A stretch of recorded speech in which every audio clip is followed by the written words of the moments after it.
What's up, everybody? Welcome back to my channel, Real Talk Recovery, where we talk about recovery from addiction and I share my life with you. How's everybody doing tonight? My name's Nicole. I'm an addict in recovery. My sobriety date is July 13th of 2015, and I utilize a medically assisted treatment program. I am on Suboxone, currently down to 6 milligrams from 12, and just working my way down. So, tonight, normally on Monday nights, what we do, hey Adam, is, hey Lou, let me wait until y'all come in so I can say hi to everybody. So, I'm trying to, like, when I get on my live streams, you guys, I'm trying to, like, pause, let you guys get in here, let everybody get situated. I'm on a little bit early tonight. I just got done making blueberry muffins for my son. Hey, Missa. Hey, Misty. And I had a salad for dinner tonight. I'm super proud of myself. I'm starting the week out strong. So if you're not already subscribed to my second channel, which is called Bingeaholics Anonymous, I'm going to be uploading what I eat in a days over there on my second channel. So I'll start doing that tomorrow. But today I had salad. Honestly, you guys, I didn't wake up. Yes, sir. Can I have popcorn? Yes. Honestly, I didn't wake up today until I took Nate to school and then I laid back down and didn't get up till like 10:30. And then when I got up, I just went straight to work. So I didn't eat all day until I got home. So when I got home, I had that salad and then I had a blueberry muffin because I made blueberry muffins. So they were really good too. Did you eat your blueberry muffin, Nate? What did you think? Did you think it was good? You liked it? All right. Hey, Austin. What's up, man? Welcome to a live stream here on Real Talk Recovery. Well, the thing about it is, I do that a lot, you guys. And honestly, I do that all the time. My body has gotten used to it. I will wake up in the morning, I'll drink like a smoothie or a protein drink, like the little short ones, because I get them while I'm at work, because I work in a grocery store, and I'll get one of those, and then I go for the rest of the day just drinking water all day long, kind of like intermittent fasting. And so then when I come home, I pick Nate up from school at 2:25, and then I come home, and then we eat right then about 3:30, 4 o'clock, and then that's all I eat for the whole day. Now, what I had been struggling with is binging in the nighttime when I would wake up. But since I got on Wellbutrin in the evening time, I haven't been binging. So that's been really like helping me out a lot.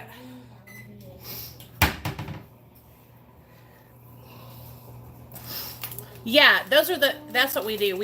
I drink those kind of like, they're for like insurers and stuff like that, those kind of drinks. But what I wanted to do with you guys tonight, as you can see, I'm on my phone. So what I was thinking we could do tonight is I want to talk to you guys about the Suboxone clinic protocol that we do at my clinic. And I was going to talk to you guys just how, how when I started and where I'm at today in my clinic and how the clinic here in Arkansas runs. Now, there's only 2 Suboxone clinics here where I live. So you're really kind of like, you either go to one or the other. You know what I'm saying? So there's not like a lot of choices. And then hopefully tomorrow or the next day, I'll be able to live stream with Frank from ATG Vlogs. Honestly, I had forgot to text him today at 4, and I was just like, oh, I'm not going to worry about it. I'll text him, and we can get a plan for sometime this week that he can jump on. Because when I go live from my laptop on Streamlabs, I can just throw a link out into the comment section, and if somebody wants to come on and share their story, they can. So hopefully in the next couple days, we'll have somebody that wants to come on, share their story. Hey, Angel. Nate. You know, tell you something. I know. Tell me in my ear. No, that's not a. I don't know why she said that to you, but that's not a nice word. We don't say hate. Yeah.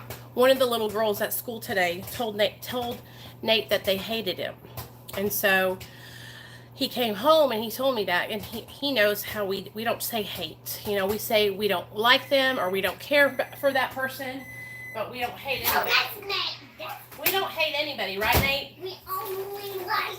We just love people because we're kind. And there's You want this in a bowl? On there.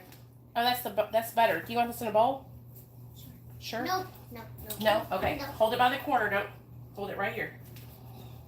Okay? It smells horrible. It's butter, baby. Yeah. Okay, I love you. Okay, I'm going to be doing a video. All right. Love you. Love you too, boo-boo. Okay. So, let's do this. Okay, so I know a lot of you guys are new, and I always like to fill you guys in on a little bit. Okay, so I'm on Suboxone, okay? I got on Suboxone in 2015 when my son was taken by the state, okay? So back in 2015, my son was about to turn 1 year old, and Child Protective Services got involved because my best friend called Child Protective Services and told them that I was getting high, told them that I was neglecting my son, which honestly, you guys, was the truth. I would get so high that I would leave my house and I wouldn't come home for days. Or I would get so high, God bless you, I would get so high that I would be in my house and just be tweaking out, you know? So, I wish that it didn't have to happen that way, but that's what happened to wake me up and pull me out of that addiction cycle. You know, it was really, really hard to lose my son. I had always looked at other people that had lost their kids and been judgmental. I had always thought, I'll never lose my son. How can any mother do drugs while they're pregnant with their child? And I would judge people, right? And I would judge people because I was ignorant, because I didn't understand the disease of addiction, all right? Straight up. And so when my child got taken, he was 1 year old, and I went into treatment, came out of treatment, got on Suboxone. Okay, so I've been on Suboxone since August of 2015. And and that has really helped me to maintain my sobriety. I know a lot of people don't agree with Suboxone long-term use, but it's not for me to disagree or for you to agree. Each person is different, you know what I'm saying? And I used to be the same way. I used to think that the only way to get sober was through abstinence. And I used to think that if you weren't sober through abstinence, then what were you even doing? Why were you even claiming recovery, right? Until I got put in the situation where I was failing and relapsing time and time again. Y'all know what I'm saying? I was a chronic relapser. I was in and out of treatment. You know, I would get out of treatment. I would stay out for a year, maybe 6 months, get my weight back up, you know, and then I would relapse and go back in. You know, I think the longest sobriety time that I had abstinence-wise was 9 months. And it was because I paroled out to a halfway house, and I basically had to follow their rules, because if I didn't, I would get kicked out, you know? So, I was really struggling with being able to maintain any kind of sobriety. And when I look back on it now that I have been in therapy and working a program and trying to help other people find their recovery, when I look back on it, I realize, you guys, that a lot of the things that I was going through were because I wasn't even ready to get sober. I didn't want to be clean. And then the other half of it was I didn't know how to stay sober. All I knew was what I had done for so long. All I knew was how to hang out with people that were using and drinking and party all the time. And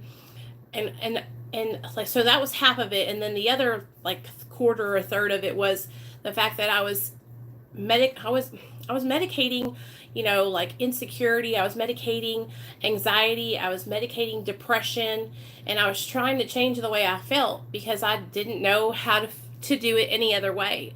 I didn't know how to cope with the way I felt on the inside. And I've always always felt really, really insecure.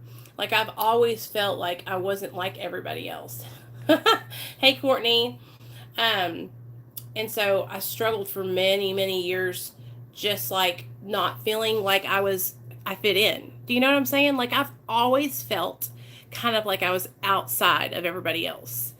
And it's not a good feeling whenever you don't feel like everyone else. It's uncomfortable. And I read one of you guys' comments the other day, and you said, I can't believe that you have anxiety going around other people because I'm so animated and open here on my channel, right? But you guys, I'm literally sitting here talking to a camera. Like, it's easy to come on here and talk with you guys. But when I have to go around like other moms, when I went to that birthday party for Nate's friend, I felt so awkward. Like, I felt like it might as well just say recovering drug addict right across my forehead, because I felt like everybody knew, and they probably didn't, but I felt like they could look at me and just tell, oh, she used to be a drug addict. You know what I'm saying? And then when I try to talk to the other moms, like I don't even know how to talk to the other moms. I like feel so embarrassed. Do you know what I mean? Like I just don't feel like normal like they are. And so it's really hard, you guys, especially whenever you've never hung out with anybody else except for when you were high, right? I feel like an alien on an autopsy table when we are around most people in general. Yeah. And I've only always hung out with people. Hey, Candace. Hey, girl. How you doing? I love you and miss you. I hope you're doing good. I've always only hung out with people, look at this hair, when I was high. Okay, so when I got sober, I had to learn how to start hanging out with people. I still don't know how to do it. Like, I just don't, you guys. It's weird. I feel weird. I feel like I talk funny. I feel like, it's just written all across my face that I'm in recovery, right? Yes, Candace. And that's kind of like what I'm going through now is I'm trying to get out there and meet new people and like take my son to hang out with his friends, but it's really difficult. So I wanted to share with you guys okay. So I know a lot of you guys probably go, how does she just not have to go to the doctor all the time, right? Hey, Lindsay. Adam, I'm doing great. What is my opinion on Sublocade? Oh, I have a friend that's on Sublocade. I've never tried it before, but it works really good for him. And he gets the injection, I think he said once a month. His channel's called The Recovery, all one word. TheRecovery. The Recovery. And so I think it's whatever works for you. I mean, I really don't have an opinion on stuff that I haven't used before.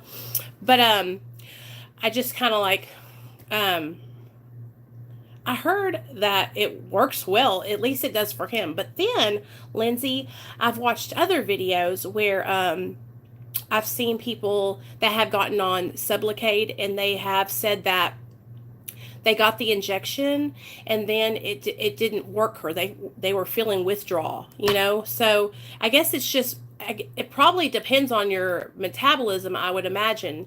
But I think it's a really good tool for someone who maybe struggles taking their medication as prescribed. Okay? So when I first got on Suboxone, I wanted to take extra all the time. And if any of you guys, I know you guys have been through the same thing. If you've been prescribed Suboxone, when you first get on it after being in active addiction for 13 years, your first reaction is, oh, I wonder if I take extra, if it'll make me feel better, right? Or if I'll feel something. So what would happen is I would take extra and I would not feel any different, and then I would run out early. And so my doctor would call me in for random pill counts, right? Random strip counts. And I would go in and I would be short. And he would be like, Nicole, why are you taking extra? And I would be like, well, I got stressed out at work, so I took another half. Or I got in a fight with Neil and he pissed me off, so I took another piece. And he's like, what did it do? And I'm like, nothing. And he's like, it won't do anything. You've got to stop doing that. So I finally realized, and what it took for me was, it took me overtaking my medication and getting in trouble at my clinic to realize that overtaking it didn't change the way I felt at all. It didn't give me any kind of euphoria, any kind of high, nothing at all. And when I first got on Suboxone, I was under the impression that that feeling that I got when I first took Suboxone, I thought that that feeling would always be there, but it's not. It goes away after like the first week, and then it's just like you're taking a vitamin, you know.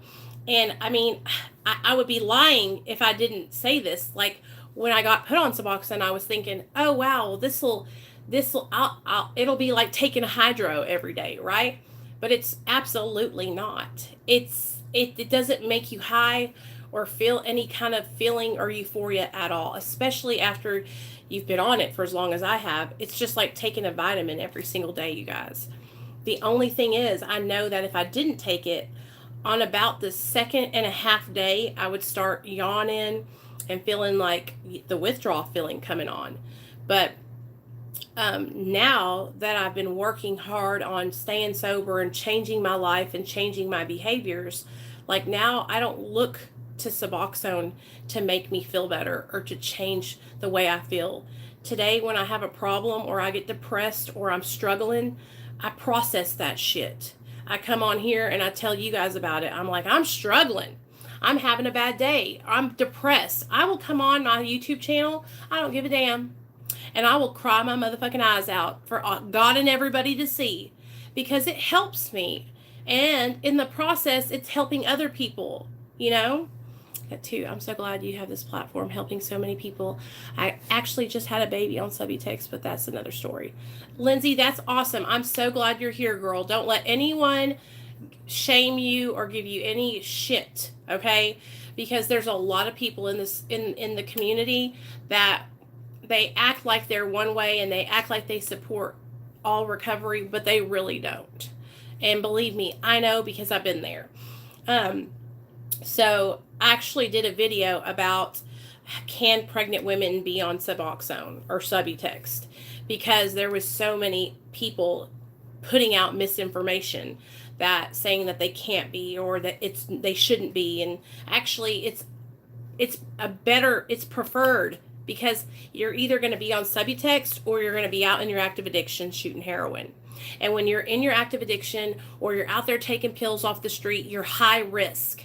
Okay, so when you're under the care of a doctor and they can monitor you, then you are safer. And it's just science. It's just is what it is.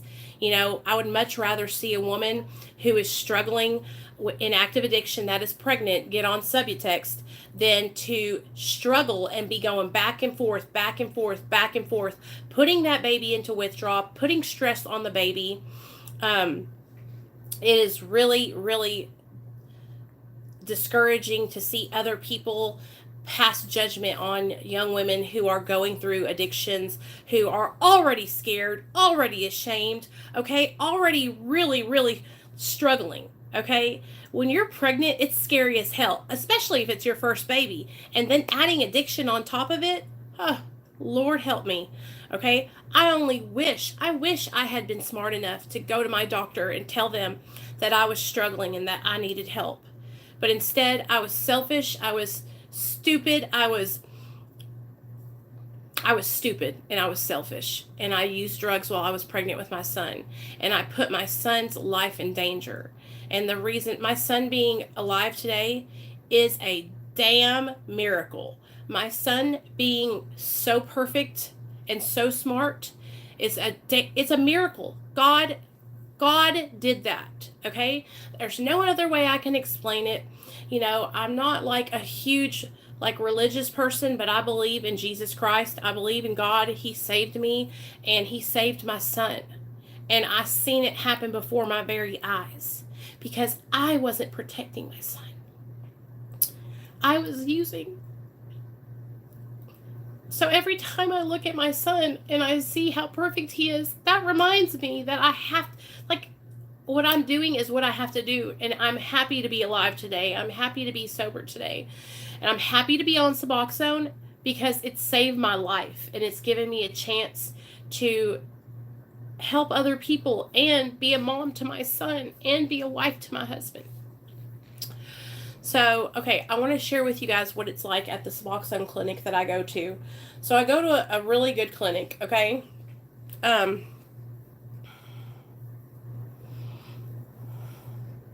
okay, so I go to a clinic that is a pretty big clinic. It's the main one here where I live, right? And so the way they have you, so I'm going to explain to you how I got checked in and everything, right? So when I came in, the first thing they had me do was come in, take a drug screen, and then tell them they had to assess me, right?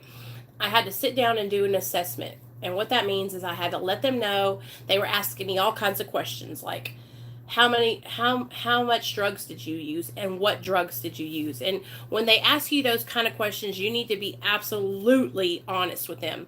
Like, you don't need to be ashamed to tell them, hey, I take 25 Norcos at a time. Like, if that's what you do, you need to tell the honest truth. Do you know what I'm saying? Because that's the only way they're going to be able to assess you properly to make sure how much medication you need to be put on, so that way your transition is virtually painless, right? And so when I came into the clinic, I had been in treatment. So I was 2 weeks sober, remember? Because I got caught with Xanax the first 2 weeks. So I was 2 weeks sober out of treatment, and I got put on Suboxone as maintenance to help me to not go out and get high. Because when I got out of treatment, I was struggling with these overwhelming thoughts of using and relapsing. And my son was in the care of the Child Protective Services, And so, okay, so I sat down with them. I told them about how I use drugs. I told them I was an IV drug addict. They tested me for hepatitis C. And this is before I knew I had hepatitis, They tested me for hepatitis C. I found out that I had hepatitis. And that's when they decided, okay, we're going to approve you for the treatment. So I came in the next morning and they dosed me. So at the clinic that I go to, the first week, I can't remember, it was a long time ago. I want to say the first week that you are on Suboxone, you come in every morning and they dose you. So when I first started out, they were dosing me 8 milligrams. So I would come in, they would give me the medication, I would put it underneath my tongue, and I would sit there until it would dissolve. And then when it dissolved, I showed them underneath my tongue, and they would say, okay.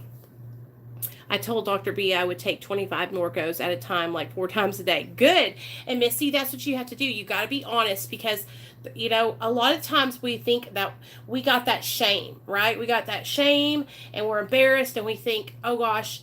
But that's what we're there for, is to get help. So hiding it or lessening it or acting like it's not that big of a deal. Oh, my problem's really not that serious.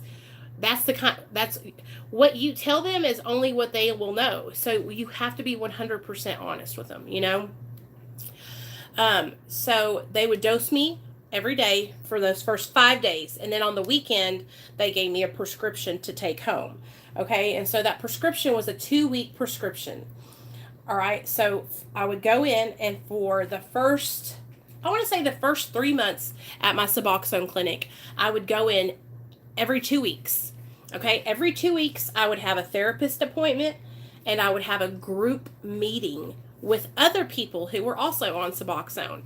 And it would be almost like an AA meeting, only for medically assisted treatment. And so we would sit there and we would talk about what we were struggling with. We would talk about how we felt now that we were leveled out on our dose. We would talk about any side effects that we were having. We would talk about any triggers that we were experiencing, any cravings. And the doctor would come in and he would do the group with us. So we could sit there and we could ask our doctor anything that we wanted to ask him. And the doctor that runs the clinic, he is so knowledgeable about Suboxone that he goes around from state to state and does conferences about medically assisted treatment, okay? And so he's a good doctor, and he cares about our well-being. He was actually the doctor that when I went to treatment, he was the doctor that was there that kind of put me on Lexapro and helped me with my depression. And so Every 2 weeks we would do that. We would do a group and a therapy session. I have a therapist. It's the same therapist that I've had for 4 years, and I absolutely love her. Well, after being on bi-weekly for about 3 months, okay, you have to do it for 3 months. Then you get phased up to the second phase. Okay, and the second phase is, or the weekly is the first phase, second phase is bi-weekly, third phase is monthly. So what you do is you go to monthly meetings. You'll go once a month to a meeting and once a month to a therapy session. All right. Now, once you get graduated up to monthly, then what they do is they start putting your name in this like random kind of thingy where they pull it out and they call you in for a random drug screen and a random count. Hey, Kit Kat, I love you too.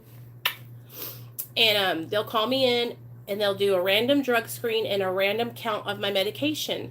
One, to make sure that I'm not out there getting high, and two, to make sure that I'm not diverting my medication, that I'm taking it, okay? Because a lot of people, this is what gives medically assisted treatment a bad name. A lot of people will get on Suboxone and then they'll sell their medication so they can go out and get other drugs, okay? So I've never failed a drug screen ever since I've gotten on the medically assisted treatment, and I've never failed a pill count since the first week that I was on, or the first month that I was on, whenever I was overeating my Suboxone.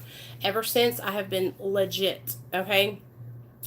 And because first of all, I don't have the desire to get high anymore, and I truly believe Suboxone has a big part in that, because it's a partial opioid, so it feels onto that receptor.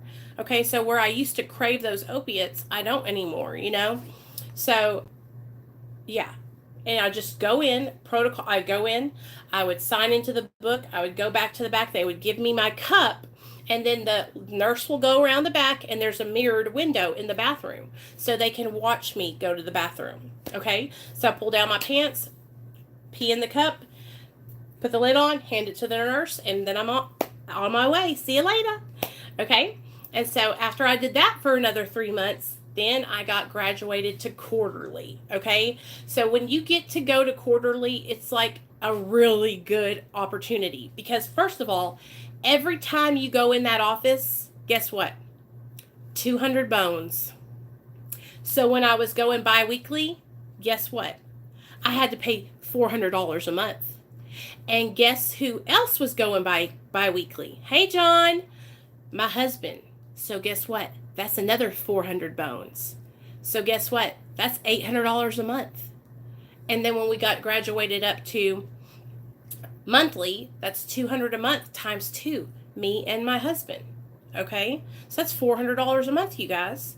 But I'm going to tell you something right now. It's cheaper any day. It's cheaper any day than my drug addiction. Because when me and my husband were out there in them streets getting high, we would spend that much in one day. Okay? And we would make that shit happen. So, not for Suboxone. Now, if you go on to methadone, that you can get on methadone for free. And you can go in there and they'll dose you for free here where we live in Arkansas. But with Suboxone, insurance doesn't pay for that doctor's visit yet. Now, in some states, it does. Arkansas and I think California, we still have to pay for that doctor's visit. It's not, the medication's paid for by it was paid for by my insurance. And even though I don't have insurance anymore, I only pay half, like way cheaper of a price. It used to be $300, now it's like $60. So, yeah, it all works out in the end. You know what I mean? It all works out in the end. And I'm telling you guys, like, at first I really let that money part, like, keep me, and I was mad about it, right? But the results that I have had since I've been on Suboxone, and I've seen myself do so well, I've seen my husband do so well, like, I'm not even bitching about it. You know what I mean? I'm not even bitching about it. Because I would drop that much money on dope in a one day and not even think twice about it. But there are options out there if you are looking into medically assisted treatment. Like I said, methadone, the state will pay for it, I just didn't go on methadone, you guys, and it's not anything against anybody who is on methadone, okay? I didn't go on methadone because I get high. I would abuse methadone. I would get high on it. I would overtake it. And I had a really bad experience with methadone because what would happen is I would eat so much methadone, I wouldn't sleep. And I would go into these like trances where I would walk around with my eyes rolled back in my head and I would look crazy. Okay? So that's why I didn't get on methadone. And me and my husband did that together because my husband was on the methadone clinic and I started eating all his methadone pills, you know. Hey Cindy, I love you. Congratulations, you guys. Cindy is a doctor. Cindy is gonna be a grandma. So that's why I didn't get on methadone. But I have seen many people get on methadone and be fine and be successful. And so that's why I don't judge anyone's journey, you guys. It doesn't matter what you got to do to get to where you're going, okay? It's so important for me to remind myself that I'm just an addict in recovery. I'm not a doctor. Who am I to judge? You know what I mean? And I think what happens to a lot of addicts is they get to this point where their ego gets so big that they think they know everything, right? And so they start talking out their side of their neck, telling people what they need to do and what they need not to do. And it's like, you're not a doctor. You don't know what you're talking about. Shut your trap. Shut your trap. Because that's harmful to people, okay? Especially people who are struggling, who feel ashamed because they're on the medication. I'm 40 now, bye. I love you. It's already hard enough. We're already hard enough on ourselves, okay? So once I got graduated up to quarterly, like I said, I was going every third month, and I only pay $200 every third month. So that's what?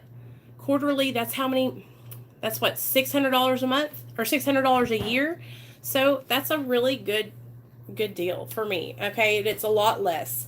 And the protocol at my clinic is, you know, they treat all of us the same. You know, if you're late for a call-in, then you're going to get knocked back a phase. If you come in and you fail a drug screen, you're going to get knocked back a phase. If you miss your therapy appointments, you know, you're going to get knocked back a phase. Like, they don't show favoritism to anyone, you know, and sometimes I kind of like hate that because I'm like, we've been in here for 4 years. You should treat us better. But it's really works out for everybody because everyone gets treated the same, you know, and honestly, the nurses and the staff there, like, I know all of them. I see them when I'm at my job. I see them when they're off work. I mean, I say hi. They're good people, and they truly care about addicts and alcoholics. They want us to be happy. They want to help save our lives. And they have such an amazing staff at the doctor's office I go to that I'm just so grateful that I have those people in my life, because when I first started out in the clinic, I was so afraid, you guys. You know, I had already had so much judgment from people, and I was already judging myself for having to get on Suboxone, that it was just a scary situation altogether. But I wouldn't change it for the world, because I honestly cannot say, I don't know if I'd be here if I hadn't got on Suboxone. In my experience, what my past showed me is that I would relapse. I was a chronic relapser. So I'm just extremely grateful to have the opportunity to be on a medication that helps me. And you know what? Now I'm tapering, but I'm tapering super slow because I only see my doctor every third month. So every third month, we're going down 2 milligrams. And we're just taking it slow, slow, slow. You know, and I don't ever want you guys to ever feel like, hey, Lou, I love you, girl. Thank you. You are too. We're all inspirations. We can all inspire each other. You know what I'm saying? And I just want you guys to know, like, if I can turn my life around and I can go from being homeless, from sticking a needle in my arm every single day, from losing my son, from being no good criminal, okay? If I can do this, you can do it. Anybody can change their life, all right? You just gotta want to do it, and you gotta reach out for help, okay? You can't do it on your own. So I wanted to share that with you guys, let y'all know what it was like. But if you actually see it, everyone, that was I did not drink that one. That was the one that fell off the bed. I by accident it fell. Is it empty? Did it spill everywhere? Boy, you got a yogurt mustache. Let's look at this, you guys.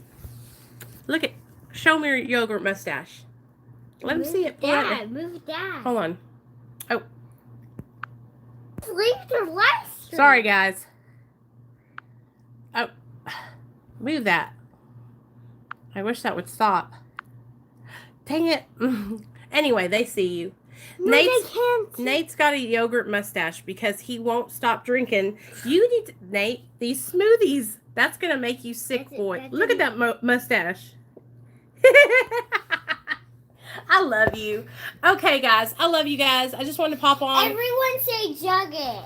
Chug it. No way. I'm trying to. And share that with you guys. I will see you guys later on this week. And we will have people on. It's going to be a great time. I got like I said, I got StreamYards hooked up. If you need to get a hold of me, email me. I'll answer you right back. If you need help with anything, finding treatment, or just need somebody to talk to, reach out to me, you guys. I got y'all's back. Everyone, I'm going to go. Nate wants to show you how he chugs his yogurt. Go. Chug, chug. Ooh, yummy. Anyway, I love you, Leonard. You're a blessing, too. If you guys haven't went over and subscribed to her Opiate Fixes channel, go over there and check his channel out, man. He is amazing, inspirational, 21 years sober from heroin addiction. And he's also got a business that if you can't find a job, he will get you on and you can start making money with him. And it's a legit business. So go over there and check his channel out, subscribe to his channel, and I will see you guys tomorrow and probably the next day, and most definitely Friday because we got the Mara meeting. Okay? I love you guys. I hope y'all have a great night.